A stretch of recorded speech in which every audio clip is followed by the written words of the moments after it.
A todos ustedes, esto es Minuto 1, aquí por C5N, como todas las noches, hasta las 10. Los vamos a acompañar con toda la actualidad política y el debate con los protagonistas, todas las voces, como todas las noches. Mi nombre es Alejandro Berkovich, Gustavo Silvestre el lunes va a estar nuevamente con nosotros. Y ya mismo lo voy a saludar a Mariano Hamilton, que nos acompaña como todas las noches también. Mariano, buenas noches. ¿Cómo te va, Ale? Buenas noches. Vamos a arrancar por lo que le prometimos a Víctor Hugo. Y lo que seguramente a ustedes en su casa les resulte de más interés porque tiene que ver con el bolsillo. Hoy salieron publicadas en el boletín oficial las resoluciones nuevas. El tercer ensayo y error, porque así se planteó desde el propio Ministerio de Energía, de Juan José Aranguren. Claro, en el medio hubo cacerolazos, ruidazos, protestas, fallos de la Corte, fallos, decenas de fallos de instancias inferiores y varios recálculos por parte del gobierno para tratar de que este tarifazo sea digerible después de un invierno en el cual fue el golpe de gracia para una economía que ya venía alicaída, con un consumo en baja, pero que el tarifazo terminó de hundirla en la inactividad total. ¿Cómo quedan las tarifas?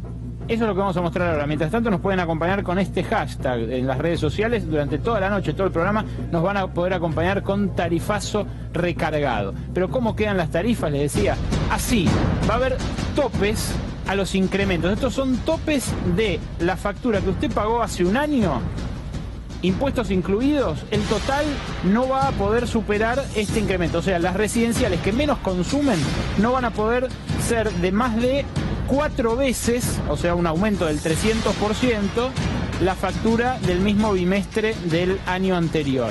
Las facturas van a seguir siendo como propuso el gobierno en abril, bimestrales, pero divididas en 2 para que uno pueda pagar cada mes lo que corresponde. Para los residenciales que con consumos medios, el tope es 350%, algo superior. Digo los topes porque el gobierno también informó el supuesto aumento promedio, pero la verdad que el aumento promedio fue tan mentiroso las otras veces que más vale atenerse a esto, a cuál va a ser el tope, cuál es el incremento máximo. Claro, esto rige desde octubre, desde este mes. Durante todo el invierno habían regido con temperaturas muy bajas y eso es lo que hizo que las facturas se multiplicaran 15 y hasta 17 veces. Pero ahora rigen estos topes que van a comparar con el mismo mes del año pasado. Los residenciales que más consumen, los R34, tienen un tope de 400%, o sea, su factura no va a poder más que quintuplicar lo que pagaban en el bimestre igual del año anterior. Y para las pymes también va a haber un tope, esto es una novedad, es del 500%. Es un tope algo elevado para los comercios que en algunos casos están cerrando justamente por no poder pagar las tarifas. Y esto es otra novedad del día, el GNC. El GNC, que subió bruscamente en abril cuando se dio el incremento del gas en Boca de Pozo, ahora va a bajar respecto de ese aumento. Va a pasar a pagarse 2,70 al metro cúbico desde la estación de servicio. La estación después lo vende a 5 más, pero el precio en boca de la estación va a pasar de 3,20 a 2,70, así que sería de esperar un leve retroceso del precio del metro cúbico de GNC en la próxima semana. Sigamos adelante porque hay más novedades en materia tarifaria. Esto es cómo va a quedar el cuadro tarifario a lo largo de los años. Sácame el gráfico, Nico, así se puede ver el gráfico completo. Ahí tenés a lo largo de los años que vienen cómo va a aumentar el precio del gas en Boca de Pozo. Fíjate que del precio de inicios de este año de $1,29 el millón de BTU, el gobierno pretendió llevarlo a esa segunda línea punteada. Que está aquí, que ahora lo pueden ver aquí, que era el sablazo del tarifazo de abril. La línea verde, o sea, la parte verde del gráfico, es lo que muestra cómo lo tuvieron que hacer gradual ahora. Fíjense que el aumento que quisieron hacer de un saque lo van a llevar ahora recién en abril de 2018. Y los porcentajes que ustedes ven arriba son los porcentajes de subsidio. El porcentaje de subsidio que había a inicios de este año era ese que ustedes ven ahí, un porcentaje de subsidio del 81%. Y eso se plantea ahora reducirlo al 50 y luego al 44, al 38, al 31. Lo que quiso hacer Aranguren de entrada fue pasar de una factura que tenía 80% subsidiada a una que tenía 30% subsidiada. Y así le fue. Así le fue. Perco, ¿es razonable ir a la búsqueda del subsidio cero? Bueno, es lo que se plantea el gobierno. ¿Pero es razonable dentro de los parámetros normales de la economía o en otros países ocurre esto? ¿En otros países está cero subsidiada? Mira, no, hay países que subsidian la energía, hay países que no subsidian la energía. Por lo general en la región no se subsidia la energía y por eso son tarifas caras las de otros países. Pero claro, ahora lo que el gobierno está planteando es habilitarle a las petroleras un precio de los más altos del mundo del gas en boca de pozo para incentivarlas a invertir. Claro que esa inversión en definitiva la vamos a terminar pagando todos nosotros y lo que pretendía inicialmente es que fuera de un saque. Luego lo vamos a discutir en el debate. Veamos la tercera placa para que usted se quede con toda la información. ¿Qué pasa con lo pagado hasta ahora? Los residenciales, si pagaron la suba, les queda a crédito. Si pagaron la suba el primer bimestre, porque después ya no rigió, se suspendió por el fallo de la Corte Suprema. El tarifazo este que estamos mostrando ahora solamente rige desde ahora, desde octubre. Con lo cual la tarifa entre abril y ahora es la vieja, la tarifa del año pasado. Para las pymes se atenúa el tarifazo con este tope del 500% de acá en adelante, pero lo que pasó de abril hasta acá es la aplicación de la tarifa, del tarifazo inicial de abril hasta ahora. O sea, no se les va a devolver ni se les va a computar a crédito a los que pagaron con el incremento, porque además los comercios no tuvieron suspendido el incremento a partir del fallo de la Corte, no regía para ellos. Vamos a ver si no aparecen nuevos planteos judiciales, porque ahí la cosa no está saldada. La Corte Suprema no se expidió sobre lo que pasa con los comercios. Y finalmente, el último ítem que mostrábamos en la placa es el de los clubes, las entidades de bien público, que según anunció hoy el Ministro de Energía van a tener un régimen especial de tarifa social que se va a anunciar la semana próxima. Pero escuchémoslo de boca del propio Aranguren, lo que esta mañana anunciaba en conferencia de prensa. Hola. Cuento también yo. 1, 2, 3, 4, 5, 6, 7, 8.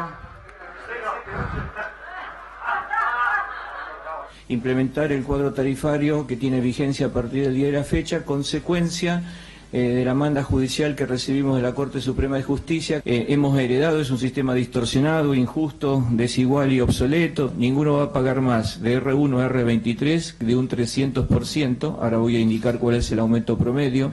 De R31 a R33 no va a pagar más de un 350% y de R34 no más de un 400%. Y para los comerciales el tope máximo va a ser el 500%. De reducir el impacto que tiene el incremento del gas en las tarifas que pagan las pymes, los comercios pequeños y las pequeñas industrias, y eso está reflejado en estos cuadros que están acá, y mantenemos el tope de 500%, que en el caso especial del sector hotelero fue un pedido específico de ellos.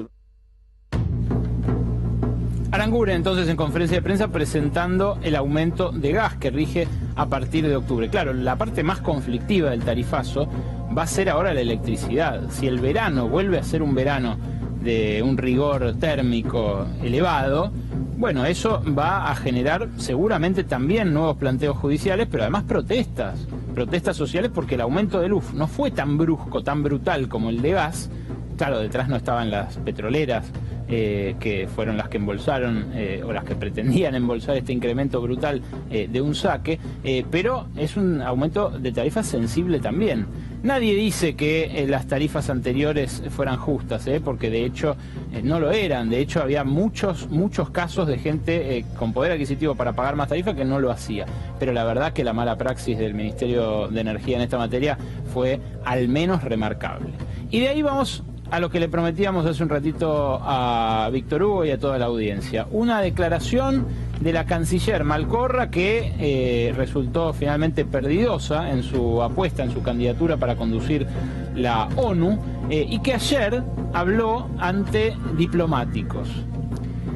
Fue en un evento en la sede de Cancillería, ahí en el edificio vidriado enfrente del Palacio San Martín, pero lo que llamó la atención y lo que recorrió los medios durante toda la tarde de hoy fue una frase que dejó en medio de su alocución, de algo así como media hora, cóctel, un ambiente distendido, diplomático, pero a la vez donde ella por primera vez se dirigía al cuerpo diplomático de carrera, a la gente que ejecuta la política que ella sigue adelante.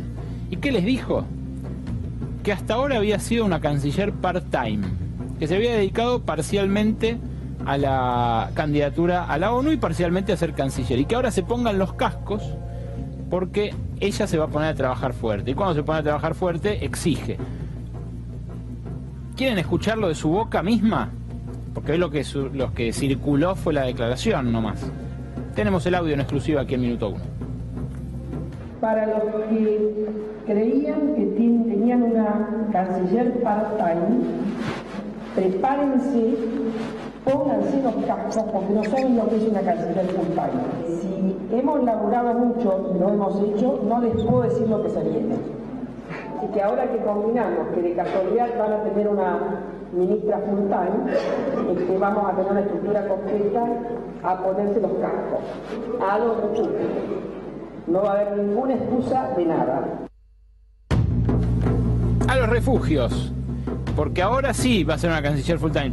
La pregunta que nos hicimos todos, ¿cobraba part-time antes, durante estos 10 meses cobraba part-time la canciller? No, nos fuimos a fijar y cobraba los mismos 130.000 pesos que cobran todos los ministros. ¿Qué hacía en el edificio? Prácticamente nada, porque no estuvo prácticamente en Buenos Aires durante este tiempo. A ver, veamos de vuelta la declaración para que no les quede duda de lo que dijo textualmente. Lo que dijo textualmente es esto, que hasta ahora tuvieron una canciller part-time, ahora van a tener una full-time.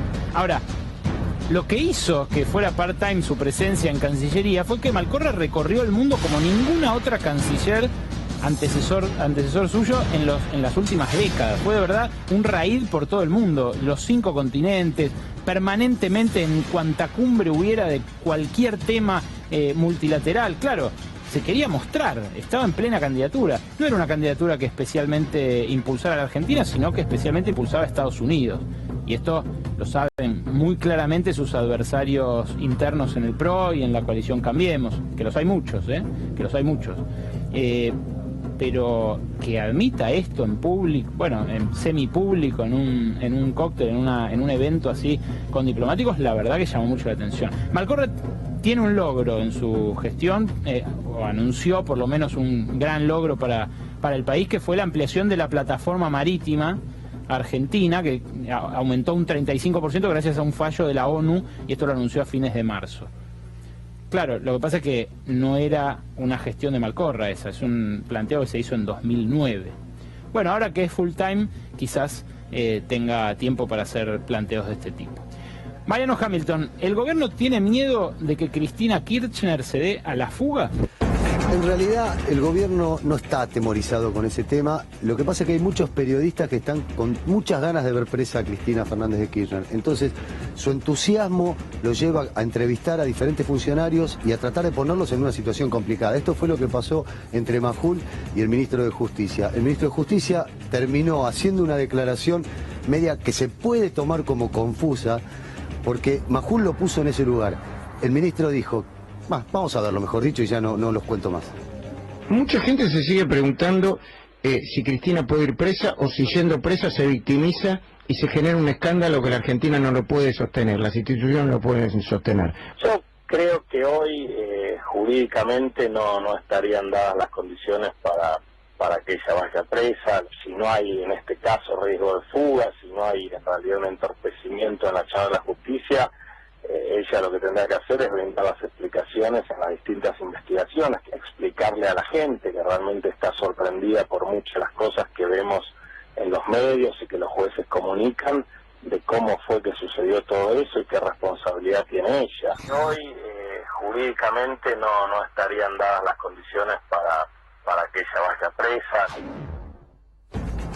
Bueno, clarito, jurídicamente no están dadas las condiciones para que vaya presa, si es que no hay riesgo de fuga, si es que no hay entorpecimiento de la justicia. O sea, lejos estaba con ganas de hablar de este tema, Garabano. Una de las personas que estuvo ayer con Cristina Kirchner es Leandro Santoro, que la acompañó en el acto que dio para radicales kirchneristas en el microestadio de Atlanta. Santoro está con nosotros esta noche. Brevemente le quiero preguntar, antes de arrancar con el debate, si cree que Cristina Fernández puede ir presa. No. Acá lo que queda claro es que un sector, por lo menos de los medios de comunicación, parece que le tienen que dar instrucciones a la justicia de qué es lo que hay que hacer. A mí me preocupa eso, ¿no? Y la operación mediática se empieza a construir, yo creo que con dos intenciones. La primera es, ocultar lo que está ocurriendo en la Argentina, el ajuste, todo este tipo de cosas con el tema de la pesada herencia. Y la segunda es disciplinar a las fuerzas sociales y al movimiento popular para que no se les vuelva a ocurrir intentar de redistribuir el ingreso. Esto es lo que están buscando. Esta noche también estamos con Iván Carrino, joven economista de Inversor Global. De Inversor Global, una consultora bursátil, pero además un hombre con opinión política ya y con cierta proyección. Y también estamos con Edgardo Fornero, que es el secretario general de la Comisión Interna de la Bancaria en el Banco Hipotecario. Con él vamos a hablar, quédense, porque con él vamos a hablar también de qué va a pasar con el crédito hipotecario en la Argentina, ahora que hay créditos en UBIS, en UVAS, créditos Mi Casa y demás. Y está llegando el vasco José de Mendiguren con información fresca respecto de cómo va la producción, las importaciones y demás. Pero de eso también tenemos algo de información nosotros ahora. Por un lado, información sobre el presupuesto. Los presupuestos de la ciudad y de la provincia de Buenos Aires. Bueno, prevén algo de endeudamiento, incrementos en los gastos sociales y demás, pero algo que llama la atención y que llamó la atención al mundillo político en las últimas horas. Mostrémoslo. ¿No le creen Vidal y Larreta a Federico Sturzenegger? Fíjense ustedes, la meta de la inflación que se plantea el Banco Central para 2017 es una meta entre 12 y 17%. Lo que aumentan más de la mitad de las partidas de ABL en la ciudad de Buenos Aires, el 60% de las partidas, o sea, de las facturas que llegan a las casas de ABL, va a ser entre el 30 y el 38%. Y la suba de patentes y de inmobiliario que oficializó ayer la gobernadora, que avisó que no va a aplicar el revalúo, pero sí va a aplicar este incremento de tasas, es del 35%. Bueno, o no le creen o pretenden duplicar la inflación en términos impositivos. Yo creo que en cualquiera de los dos casos se debe en una conversación con el hombre en quien más confía Mauricio Macri en términos económicos. Y finalmente dos datos más del día. Uno, de las economías regionales, que lo vamos a introducir para el debate también, que es cómo están las economías regionales no solo importando mucho más de lo que importaban antes, sino además ahora perdiendo exportaciones. Bueno, eso lo vamos a ver en un segundito, ahora cuando llegue Mendiguren introducimos el debate. Mientras tanto, lo que dijo hoy el Fondo Monetario, un hombre, Alejandro Werner, un hombre que estuvo aquí en Buenos Aires la semana pasada cerrando la misión que vino a auditar las cuentas argentinas y que hoy en la cumbre del Fondo Monetario en Washington, donde está el ministro de Economía, donde está haciéndole también la competencia Carlos Melconian, el presidente del Banco Nación, dijo esto, Werner: lo que hemos visto es un gobierno con una sensibilidad social y política muy importante. Según los parámetros del Fondo Monetario Internacional, ¿no? Los parámetros que aplicó en Grecia, los parámetros que aplicó en muchos lugares del mundo el Fondo Monetario Internacional. Esa es su sensibilidad. Una sensibilidad social y política muy importante. Carrino, ¿te parece que el Fondo Monetario tiene una visión acertada respecto de lo que está haciendo la administración Cambiemos? Buenas noches. Buenas noches, Alejandro, ¿cómo te va? A ver, también dijo el Fondo Monetario que la inflación va a ser más alta de lo que piensa el Banco 20%, Central, ¿no? 20%. Dijo 20% en 2007 y que recién en el año 2021 va a ser del 9%. Entonces, obviamente hay diferencias. Respecto de esta declaración, te diría que lo de la sensibilidad social, hay que ver cómo cada uno interpreta estas cuestiones, ¿no? O sea, si sensibilidad política quiere decir que no haces lo que tenés que hacer para que la economía crezca, porque eso implica mayor consenso político y que te aprueben, por ejemplo, los gobernadores y demás y te den apoyo, me parece que en realidad es un problema. O sea, acá la política se antepone a las reformas que tiene que hacer el país y eso es un problema para el crecimiento de la economía y es un problema para que todo se vaya acomodando. Entonces, en el sentido preocupante. Sensibilidad social, te diría que yo la interpreto como necesitas un país que crezca, que baje la inflación, que genere inversión, que genere trabajo, ¿sí? Entonces, ¿eso lo está teniendo el gobierno? Bueno, me parece que en algunas medidas sí, en otras cosas no tanto, ¿no? ¿Leandro? Es una cargada, es sensible con los intereses de los poderosos este gobierno. O fíjate, todas las políticas que son para sacarle plata a la gente son todas de shock. Y las que son para darle son todas gradualistas. La verdad que si hay algo que este gobierno no es insensible. Lo que pasa es que en realidad, si uno decodifica el discurso del Fondo Monetario, ve que lo que ellos están buscando son reformas estructurales. Y es lo que plantearon en Brasil. En Brasil plantean 3 ejes, y lo dijo Temer en un reportaje que le dio al diario Clarín este domingo. Bajar el salario un 30% para hacer competitiva la economía, reformar el régimen laboral y reformar el sistema previsional. estas son las 3 reformas que están buscando, más la reforma del Estado.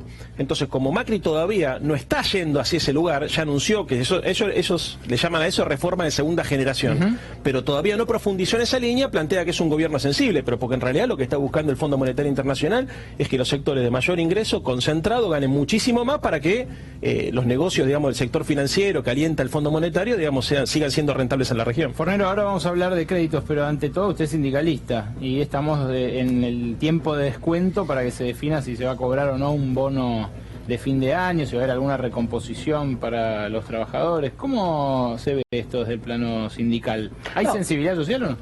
No, primero vamos a aclarar una cosa. Se habla de reabrir paritarias. No se reabren paritarias. Se puede reiniciar el diálogo. La paritaria está abierta.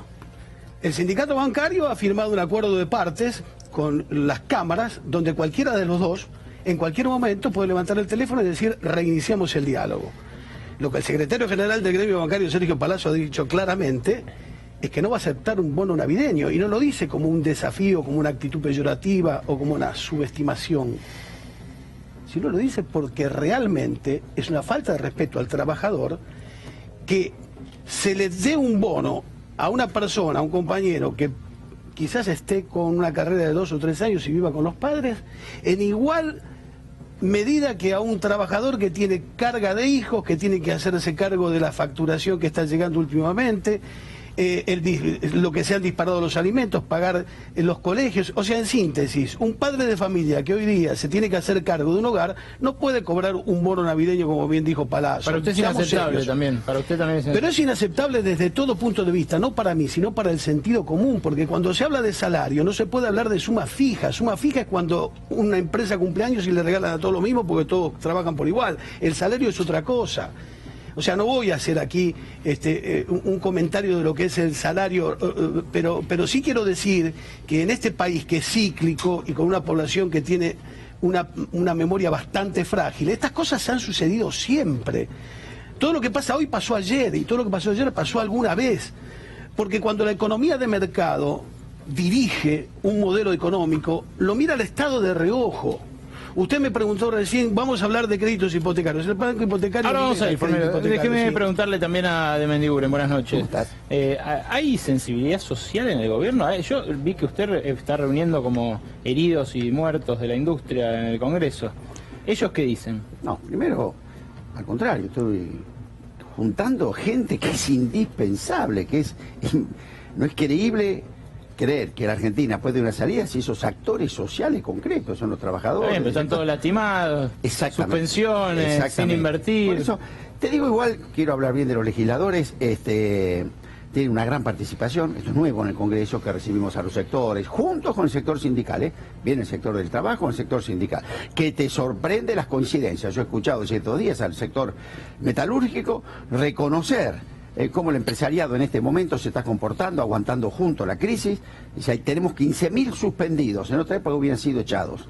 Dicen, pero cuidado, ¿no? Es decir, y el sindicalismo reconociendo ese esfuerzo que en forma conjunta estamos tratando de volver a recuperar nivel de actividad.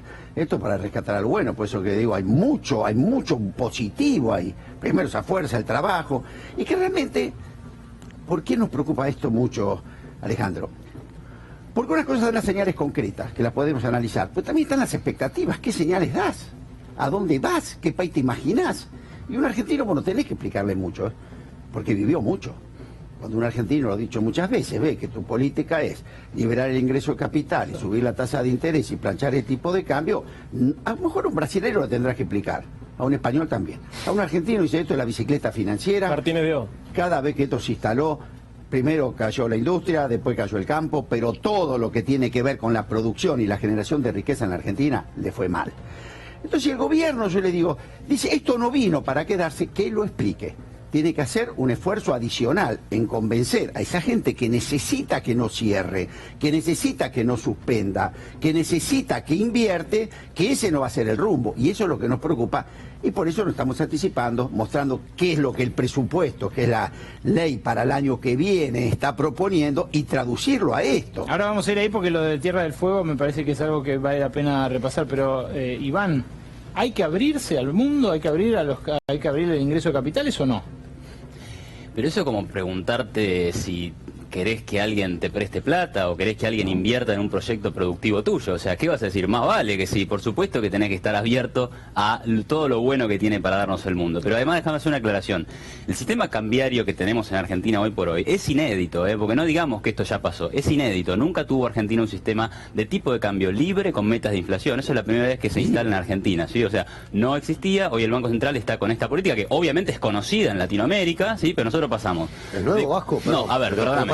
Tuviste convertibilidad. Que es libre, pero que sí. El mercado fija el valor, que la tasa de interés que aplica no tiene nada que ver, que la tasa la fija el mercado, ¿no? Porque me parece. No lo vamos tan técnico, pero expliquémosle a la gente. Tuviste convertibilidad, político, tuviste después la flotación sucia, después tuviste el cepo, y esto es otra cosa. Esto es el dólar, que de alguna manera sí está fijado libremente por el mercado, obviamente la tasa influye, ¿sí? Y se busca controlar la inflación. El dólar es una cosa al margen, ¿sí? ¿El empleo? Ahora, interesante el punto, ahora lo debatimos. Ahora, el punto de abrirse es el al mundo, central, no el interesante. por supuesto. Es el central. Bueno, en teoría, si bajás la inflación, te va a ir bien con el empleo. Digamos como pasa en cualquier país razonable de Latinoamérica, no me estoy yendo a ningún otro lado, ¿sí? Baja inflación y niveles de empleo muy aceptables y bajo desempleo. Como en los 90, que hubo baja inflación y... No como en los 90, precisamente. En los 90 no había inflación y el empleo se fue. Bueno, pero ese fue un problema que tuvo Argentina solamente, y hoy ves otros países que tienen baja inflación y bajo desempleo. Entonces vos me preguntás, ¿es posible eso? Por supuesto que es posible. Y además, baja inflación implica, en la mayoría de los casos, no vamos a los 90 porque eso es un debate largo, implica un mejor horizonte de planeamiento, estabilidad. Vamos en ese camino para... Nadie defiende la inflación, te imaginarás, ¿no? Por supuesto, digo, las nadie cosas la que... defiende. El problema es cómo la bajás. Claro. Si vos querés adelgazar, puede hacer dos cosas. Te vas a un nutricionista y bajás bien y en forma con salud, o te metes en una jaula y tiras la llave afuera. Vas a bajar de las dos formas. Ahora sabés que con el otro vas a tener enfermedades, te va a ir mal. Entonces, nadie duda que bajemos la inflación. Lo que sí tenemos mucha discusión, sobre todo en la Argentina, en saber cómo. Porque podés crecer desde el ajuste, tenés el ejemplo de Grecia. Mira, el mundo te mostró los dos mercados. Estados Unidos, cómo salió de la crisis, y Europa. Estados Unidos, ¿qué hizo?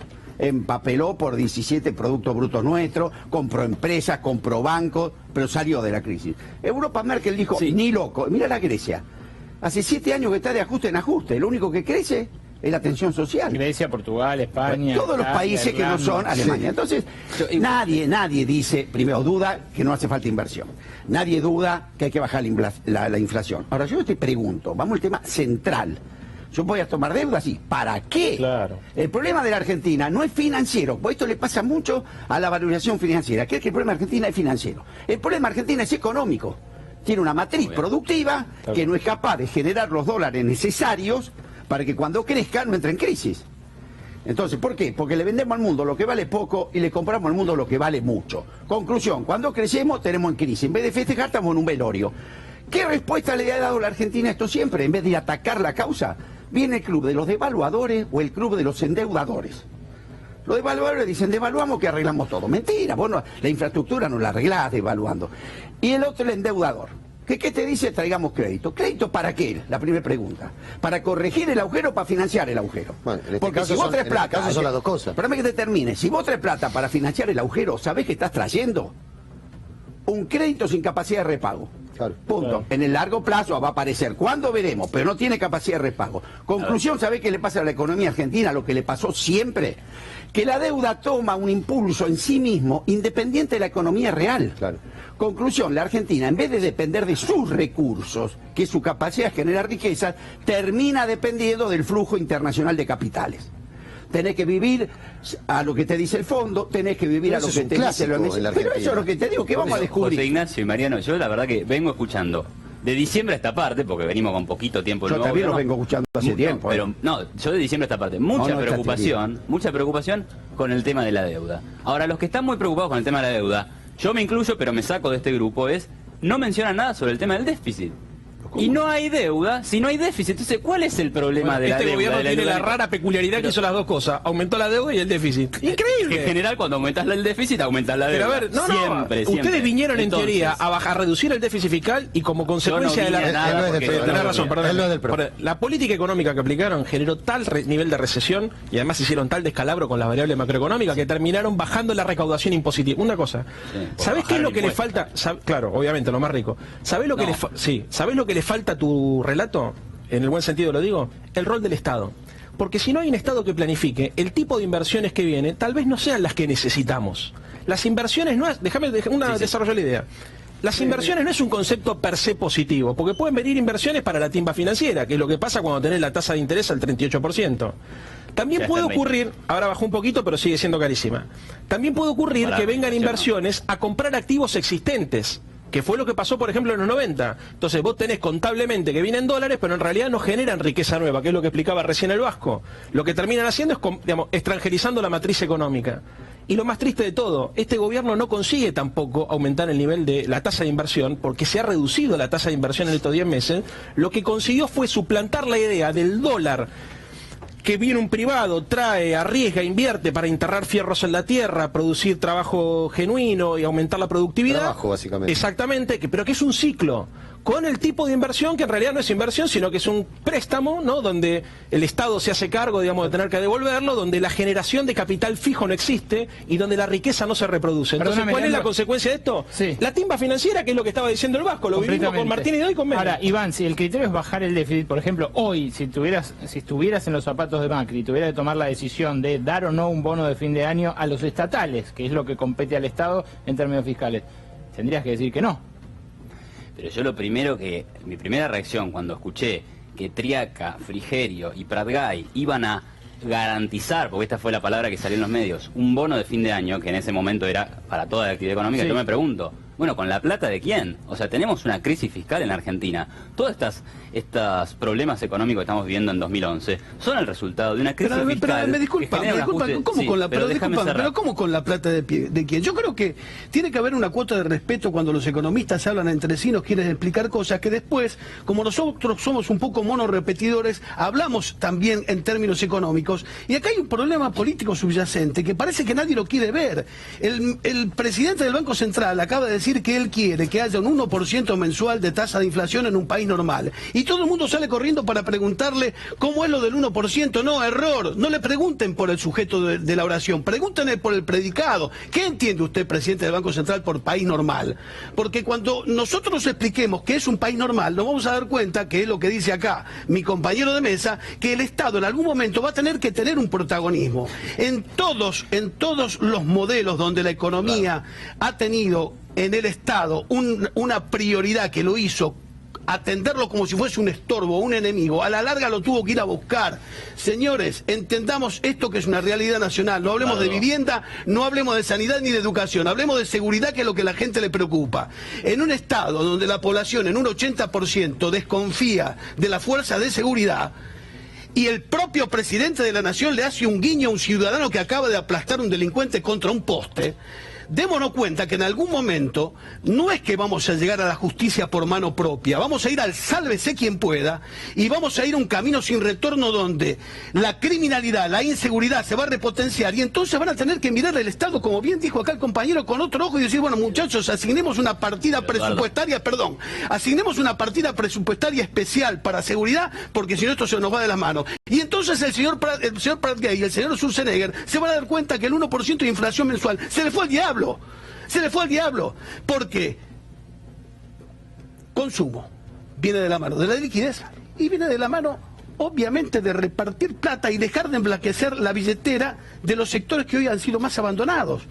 Entonces vos estás explicando la cosa de que te llama la atención de que hayan dicho que van a dar un bono. No, te tiene que llamar la atención que no digan que van a dar un bono. Y te tiene que llamar la atención que no digan que van a llamar a paritarias. Es una vergüenza. Si un gobierno se quiere hacer cargo de un país y lo quiere hacer caminar, le tiene que poner zapatos. Descalzo no se lleva a ningún país adelante. Te voy a dar 3 puntos. ¿Sí? El primero es que mezclas el tema de la inseguridad con la inflación. Yo entiendo que la inseguridad debe ser una ocupación del gobierno, sí, está perfecto, pero no tiene mucho que ver con la inflación. El segundo pero punto, cuando tengan que salir a respaldar a la fuerza de seguridad, dar más dinero, poner más efectivos en todo el país, eso va a generar una liquidez, eso va a generar un circulante y eso va a generar que haya más consumo y mayor inflación. Se les cae el castillo de naipes, entendelo. Escúchame, Eduardo. Edgar, no, estaba mal. Perdón, yo le disculpame, Edgardo. No soy ni Eduardo ni soy el secretario general de la gremia, soy el adjunto, pero está bien. Está todo mal, digamos. Se rompió todo. Pero el punto es, vos hablas del Estado, Leandro habla del Estado, todos hablan del Estado. Venimos de la crisis del Estado. O sea, ¿Cuál? La crisis del Estado. Explícala. Muy sencillamente. El populismo. Por supuesto, el Estado. Háganse cargo. Populismo, pero háganse cargo. Pero esto no es un club de fútbol. Pero esto no es un club de fútbol. Edgardo, venimos de una Esto es un crisis club de del fútbol. Estado. Lo quieren agarrar y después dice la herencia recibida. No, devuélvelo. Sí, así no va a ir, ¿eh? Y bueno, pero es Escúchame, así. el Estado tenía un déficit fiscal gigante, ¿sí?, que no lo podía financiar, no tenía créditos, se endeudaba con el Banco Central emite pesos, hay inflación, el incapaz de Moreno se aboca a controlar precios. ¿Cuál Moreno? ¿Mariano? Guillermo Moreno. No puede decirle que Guillermo Moreno es incapaz, es un disparate. Se aboca a controlar precios, eso no funcionó en 4.000 años de historia, generó ajustes o desastres sociales como los que vemos en Venezuela. Entonces, en 2016 es la crisis del Estado. No pidamos más Estado. Me parece como mínimo ridículo ese Perdóname, pedido. y el mercado, porque vos estás... A ver, acá no hay un problema de la crisis del Estado, acá hay un problema de la crisis del mercado. Pero ¿qué crisis del mercado si hasta diciembre gobernaba Cristina? Pero déjame terminar, perdona, yo... Mirá. Sí, no, te escucho, perdón. Ayer justamente Cristina decía una cosa, este es el único sistema capitalista en el mundo donde los capitalistas esperan que la gente no consuma. Porque la verdad, digamos, hoy tenés un problema, bueno, hoy tenés un... No, el mercado tiene un problema grave, que está muy concentrado, la matriz productiva está muy extranjerizada, y para colmo de mal está gobernando una manga de... No quiero ser ofensivo. Un sector político con intereses económicos tan perversos que hace que la economía, para que crezca, tenga que crecer sobre la base de depreciar el salario de la gente, porque hasta ahora el único mecanismo de competitividad que encontraron es la depreciación del salario real. Cuando se discute el bono de fin de año, ¿qué es lo que se está discutiendo? Es que en realidad después de las cagadas que se mandaron los primeros 9 meses del año, se modificó el sistema de precios relativos, entonces quedó muy retrasado el salario en comparación con lo que valen los bienes y los servicios. Ver cómo Vasco, así. ¿hay que pagar un bono de fin de año o no? Bueno, yo tengo, ¿sabes?, una opinión que a lo mejor muchos colegas míos no comparten, yo creo que sí. Por supuesto que tenés que analizar sector por sector, no es lo mismo los bancarios que los textiles, no es lo mismo. Nosotros tenemos 1.200 convenios, hay sectores donde la mano de obra es el 80% del costo y sectores donde es el 15%, no puede decir que es lo mismo. Pero lo que se está hablando es algo que discutir la ley de gravedad. Claro. Si hoy en el mundo no tenés mercado, porque el mundo está vendedor, no está comprador, ¿qué te queda? ¿Vender a Júpiter? Te queda vender al mercado interno. Y el mercado interno es salario. Te guste o no te guste, que es otra cosa que no es poder, pero también no es poder adquisitivo del salario. Por eso que el gobierno se niega al Consejo Económico y Social, porque ahí es donde vos discutís cómo el salario no se lo come la inflación. Porque si no, lo que estamos, ¿de qué te sirve tener más plata en el bolsillo si vos compras menos cosas? Este es el desafío de los dos. Y creo que ahí, por eso a mí hay dos gobiernos para mí.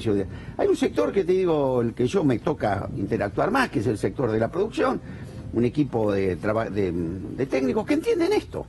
Ahora, pues hay una lucha interna de lo que viene el sector monetarista que priva sobre el sector de la producción. Y yo digo, de toda esta discusión, cuando un país sale, cuando vuelve a crecer, el resto es jarabe de pico, es como abanicar un cadáver, podemos discutir 14 años, pero si no creces, no salís. Ojo. Entonces a vos te pasa en tu empresa, vos llamás al contador de tu empresa cuando estás en crisis, ¿sabés lo que te dice? Apagar la luz, suspender el diario, no tomé café, ya lo conozco. Ahora, ¿vos qué haces? Llamás al gerente de venta, decime, hermano, decime cómo vendo el doble.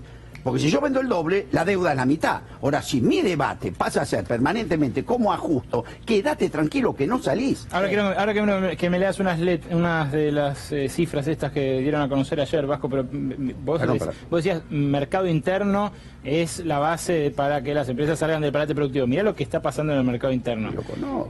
El calzado, esto lo dio a conocer ayer el observatorio este que montaron en Santa Fe con el gobierno de Santa Fe y la Unión Industrial de Santa Fe.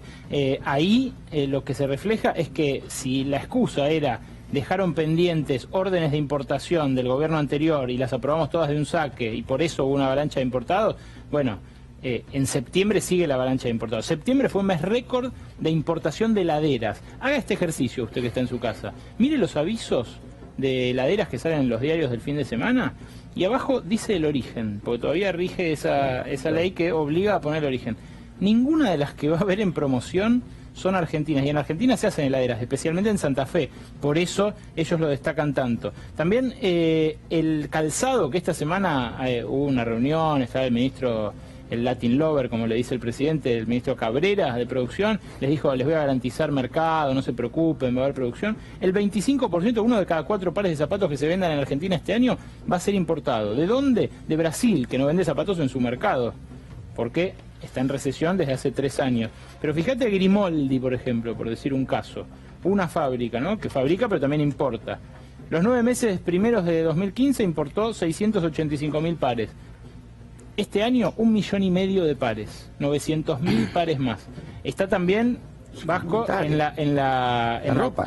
Pero digo, está también en el comportamiento de los empresarios, ¿no? Está bien, pero te voy a decir 2 cifras claras para tener en cuenta. Porque es muy importante cuando vos, en ese costo, pues la gente indignada con la ropa en Argentina, con el calzado en lo Argentina. Cara que es, lo caro que es el indignada, calzado, y lo comparto. Sí. Ahora, yo soy industrial, vamos a la industria. ¿Sabes cuánto es promedio el costo industrial dentro del precio promedio al público? El 20%. Quiere decir que si el industrial le regalara la ropa a la cadena, bajaría el 20% los precios nada más.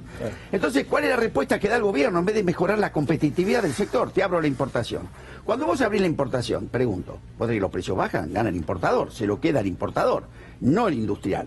¿Qué nos pasó con las zanahorias de los últimos tiempos, con las manzanas, mientras en el sur tiraban la producción de Río Negro? ¿Qué pasaba?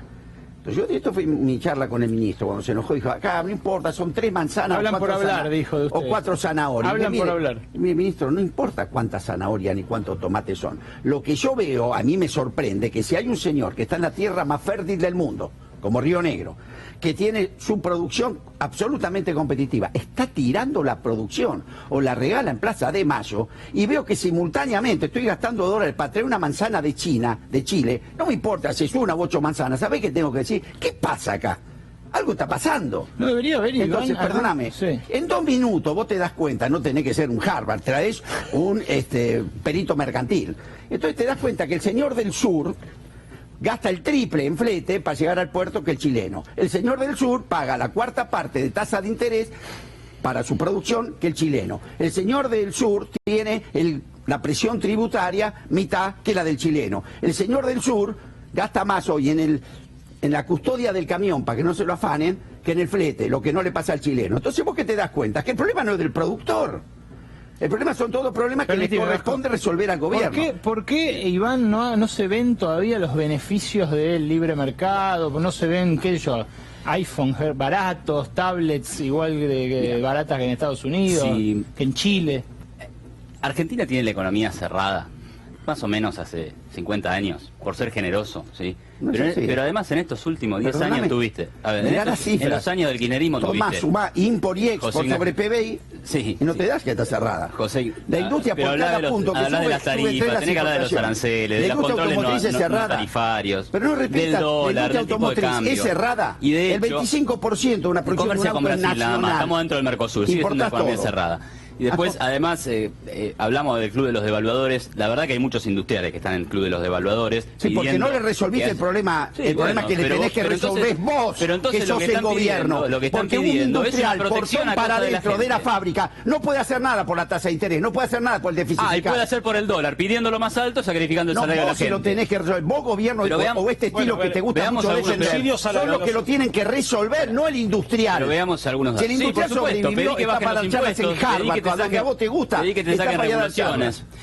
Vamos a ver los datos. Las importaciones en los primeros 8 meses del año cayeron 7,6%. Entonces tenés una caída de las importaciones. Mentira. ¿Importaciones de qué? Importaciones de todo. Vaya al INDEX, ¿sí? A vos te pasa... Precio por cantidad. Cae 7,8%. De a uno.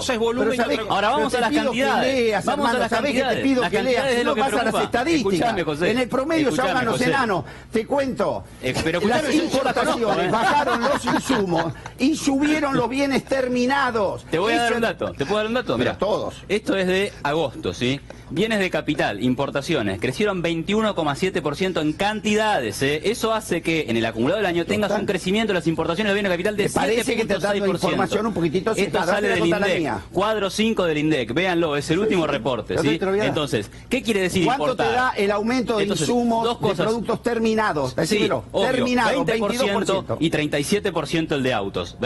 Hay más importaciones de bienes de consumo y de vehículos principalmente. Ahora, como ya lo he dicho acá, ¿por qué importa la gente? ¿Sí? ¿Porque es mala? ¿Porque es marciana? No, si importás es porque es negocio importar. ¿por qué es negocio importar? Pero, hermano, porque las cosas son más baratas afuera. Me permitís un ejemplo de una cosita. Leandro, le toca a Leandro. Fíjate, es muy loco, porque en realidad, claro, dice, ¿por qué importa la gente? Porque es negocio. En realidad la gente importa primero, y si te importa la gente tenés que regular las importaciones. No, eso es una falacia absurda. No quiero interrumpir. Voy a explicar por qué. ¿Pero qué mercado Porque te puede gusta? ser, Contame cuál es. bajo un minuto, puede ser Australia, que en el Chile. corto plazo, sea negocio importar cosas. De hecho, la plata dulce, que la gente en casa se debe acordar, todo el mundo estaba feliz. O en el 1 a 1 la gente estaba feliz. 6 años, 4 años, 3 años. Después, ¿qué ocurre cuando abrís las importaciones? Se te destruye el empleo. Mirá, dos cosas que me parece importante aclarar. Primero, guarda con el tema del crecimiento solamente, porque con el menemismo hubo crecimiento del PBI, pero también, claro, hubo aumento de la pobreza. Acá tiene que haber crecimiento del PBI y redistribución del ingreso. Segundo, hay otros mecanismos para poder generar competitividad, además de depreciar el salario, que es lo único que están haciendo hasta acá. Estoy totalmente de acuerdo. Por ejemplo, a ver, cuando vos modificás la factura de los servicios públicos, afectás tres cosas. El poder de consumo de las familias. Afectás además a los comerciantes que después transfieren a precios, y fundamentalmente, preguntar al Vasco, todas las empresas que son electrodependientes o gas dependientes, cuando vos le metés un tarifazo del 500%, a ver, Iván, ¿qué Y te la imaginas inflación que del hacen? 1000, y la inflación del 1000, porque esa la hizo Cristina, en un semestre. la hizo Néstor, Cristina, ¿Pero qué cosa Kicillof, aumenta 500? y la inflación del No, 1000, no, ¿qué no. cosa aumenta 1000%? No. ¿Qué cosa aumenta 40 Pero, veces? ver, hermano, La base una monetaria cosa es que aumentó aumente en 40 10 veces desde el año años. 2001. Pero pará, ¿Qué Iván, esperás? Que una no cosa pasen es que esas aumente en cosas. 10 años y otra cosa es 500% No en quiero un semestre. interrumpir. Vamos a dejarlo a Edgardo también. No quiero interrumpir. No quiero interrumpir. Sinceramente, uno prende la pantalla de cualquier canal y permanentemente está escuchando macrismo, kirchnerismo, macrismo. Yo creo que hay que hacerse cargo de la situación del país y mirar de acá para adelante, o por lo menos mirar el hoy. Pero no le pongamos el condimento económico a todas las cosas, cuando el problema es político. Yo estoy mirando ahí un Zócalo que dice Barrio Nuevo cree que ya está cerca del paro. Yo les voy a decir algo con absoluta sinceridad. Si yo soy gobierno, a las 4 de la mañana llamo al triunviro de la CGT y le digo, señores, por favor, decidan ya el paro. Decídanlo ya, porque nosotros necesitamos tener un interlocutor con el cual pelear, discutir y fijar bases, pero que sean fundamentalmente creíbles. Este país ha pasado a ser increíble porque nos pasamos hablando de los números que dejaron unos y los números que reciben otros, y no nos ocupamos de saber hacia dónde va el país. ¿Cómo sería conveniente para el gobierno un paro? ¿Por qué dice eso? Ustedes estuvieron de paro. No, pero vamos a aclarar una cosa. Acá permanentemente se juzga si un político, un criminalista es bueno, malo o regular. Primero hay que ver si tiene autoridad. Entonces, para que alguien tenga autoridad tiene que ser creíble. Nosotros nos estamos yendo directamente a los años 90 de la descreíbilidad del movimiento obrero cuando caímos en los piqueteros. ¿No son creíbles los triunviros de la CGT? Los triunviros no van a ser creíbles en la medida que no exista la consideración por la autoridad en representar al reclamo general que hacen los trabajadores, que hoy lo tiene, guste o no guste, un radical que se llama Sergio Palazzo. Esto es claro, pero no es porque yo sea del gremio bancario, sino porque simplemente hoy a Palazzo hay que defenderlo para no llegar a la catástrofe de los 90, cuando la fuga de fieles de las organizaciones de trabajo cayeron en los piqueteros. Sí, y terminamos con los pero terminamos con ciudades sitiadas, terminamos con gente que se bajaba en la 9 de julio y le daba un garrotazo a uno de los apóstoles de Castells, y terminamos con la frutilla del postre, Nina Peloso bailando con Tinelli. Entonces, señores, para que eso no ocurra, hoy tenemos que tratar de buscar una política de contención, pero no solamente de parte del gobierno, sino de parte de los que representan a los trabajadores, para saber hasta... Pobre Nina, pobre país. Para que eso no ocurra, dice como si fuera lo peor. Pobre país. Es la berretización de la política, lo que es la berretización del movimiento obrero. Reconozcamos, guste o no guste, que Néstor Kirchner lo trajo a Moyano en el año 2003 para ver si podía recapitularizar la parte representativa de los trabajadores, porque habíamos llegado a un punto tan bizarro que teníamos en la exposición mediática de los piqueteros la representación del trabajador argentino. Una vergüenza. Gracias, Edgardo. Vamos a ir ahora brevemente nuevamente al tema económico, porque les quiero mostrar esto. Si uno importara mucho, pero también exportara, algunos sectores que venían en crisis o que venían mal podrían llegar a repuntar. Pero vea qué pasa con las famosas economías regionales. Estos son los datos de exportaciones, no de importaciones, de exportaciones. Entre enero y agosto, de estos cultivos regionales que uno diría, bueno, están importando yerba, están importando pera, están importando manzana, están importando en vez de algodón ropa o tejidos. Pero si uno lo exportara a la vez, bueno, habría cierto equilibrio. Fíjense cómo le fueron las exportaciones después de la devaluación entre enero y agosto. Manzanas 16% abajo, peras 9% abajo, algodón 11% abajo, vino 9% abajo, el vino argentino, que uno diría está en las primeras planas de la prensa especializada mundial. Yerba 45% abajo. ¿Qué pasa con las economías regionales, Vasco? Porque el año pasado estaban muertas y todos hicieron campaña con eso. Ahora están peor. Primero, disculpa un poquito a veces por la pasión, porque sabes que me pone repetir esto cada tanto, me pone mal humor. Vos en el colegio pasás primer grado, segundo grado, tercer grado. Si repetís tercero, te quedás en tercero. Los argentinos volvemos a la plastilina. Volvemos a trabajar jardín de infantes, a discutir las mismas cosas. Por eso a veces me pone... Mira, economías regionales. Le sacaste 5% a las retenciones. ¿Y cuánto le aumentaste el combustible? 40.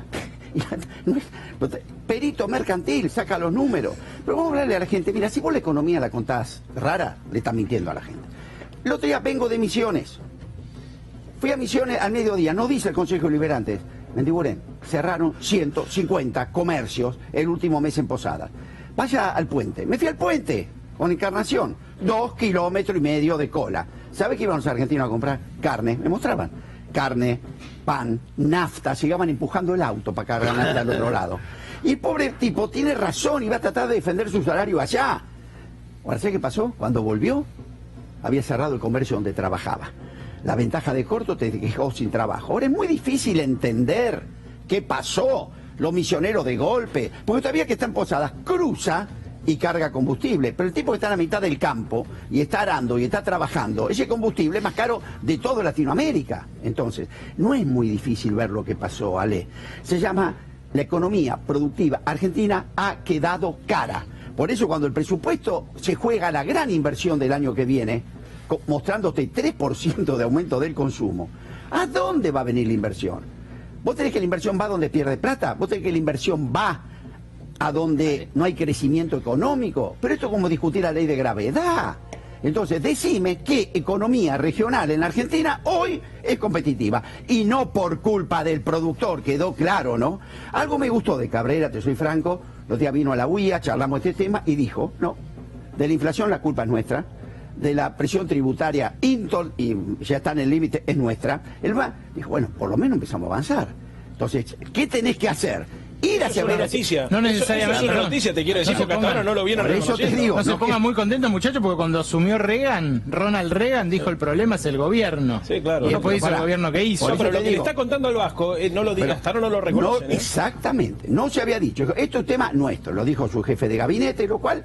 Yo abro una carta y sabemos, yo sé que tiene problema con Alfonso. Con Alfonso, que es esta política donde va. Bueno, todos tienen problemas pero con vamos al tema concreto. Porque si vos tenés ese problema, lo que tenés que ir a ver a ese productor del valle, al de pollo, que vamos a discutir de la productividad del sector avícola.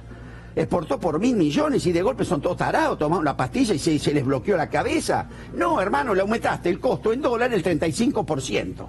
En 6 meses. Me querés contar, y además la retención al maíz, me querés contar que hace un alemán o un japonés se suicida, no sigue vivo. No termino con esto. ¿Qué necesita ese productor? Que el señor Cabrera le ponga la mano en el hombro y le diga, hermano, te entiendo, el problema no es tuyo. Vamos a corregirte esto, nos va a llevar un tiempo, pero mientras tanto, yo no voy a dejar que te fundas, porque te necesito. ¿Va a haber para los sectores productivos o para la gente crédito masivamente el año que viene? El presidente de la Nación ya dijo que no va a haber crédito masivo, y es absolutamente, creo que entendible y coherente, y van a estar de acuerdo conmigo. El presidente del Banco Nacional. No, el presidente de la República, el presidente de la República. Sin embargo, obviamente, nosotros somos banco hipotecario. No, él había prometido 1 millón de créditos hipotecarios. Bueno, en la campaña. Bueno, en la campaña se dice había prometido que iba a sacar ganancias. En la campaña se dice muchas cosas, pero yo no me quiero prender en esta dicotomía de tirar contra el compañero. No, Eduardo, yo quiero que usted le diga a la gente, los miles que están mirando en su casa, si va a haber crédito el año que viene o no. Usted está en un banco. Yo estoy en un banco, pero el presidente de la Nación está por arriba de nosotros y acaba de decir que no va a haber créditos masivos en el año 2017. El banco hipotecario, pese a todo, con un gran esfuerzo, va a seguir dando créditos porque es una marca que lidera el mercado. Pero si usted me pregunta, ¿van a haber colas como hubo otrora cuando el Banco Hipotecario daba los grandes planes nacionales de vivienda? No, no lo va a haber. ¿Tampoco va a ser como el Procrear? No, no lo va a hacer.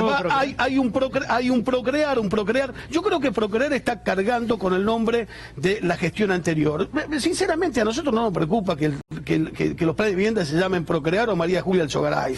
La verdad, es lo de menos. Mientras llegue la guita... Mientras llegue el préstamo, bienvenido. Nosotros estamos dispuestos porque eso hay que preguntárselo a Iván, no hay que preguntármelo a mí. ¿Por qué no va a llegar? Porque el curro de los bancos son las tarjetas de crédito y la timba financiera. No, perdón.